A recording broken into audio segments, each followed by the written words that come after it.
अहम खबर देंगे, खेल के मैदान से आईसीसी T20 रैंकिंग जारी कर दी गई। बाबर आजम ने इंग्लैंड के डेविड मिलान से पहली पोजीशन छीन ली है। बाबर आजम बैटर रैंकिंग में नंबर 1 पोजीशन पर आ गए, जबकि बाबर आजम के 804 रैंकिंग पॉइंट्स हो गए हैं।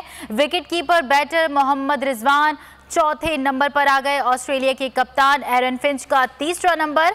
बॉलिंग में श्रीलंका के वांडी सिल्वा की पहली पोजीशन है, जबकि जनूबी अफ्रीका के तबरेज शमसी का दूसरा नंबर है।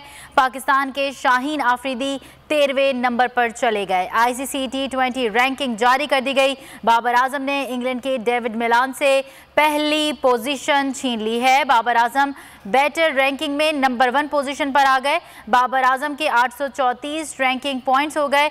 Wicket keeper batter Mohammad Rizwan चौथे नंबर पर आ गए। ऑस्ट्रेलिया के कप्तान एरन फिंच का तीसरा नंबर है, जबकि बॉलिंग में श्रीलंका के वांडी सिल्वा की पहली पोजीशन है। जनूबी अफ्रीका के तबरेज शमसी का दूसरा नंबर है, जबकि पाकिस्तान के शाहीन आफरीदी 13वें नंबर पर चले गए हैं। आपको अहम अपडेट दे रहे हैं। आईसीसी T20 रैंकिंग जारी कर दी गई है।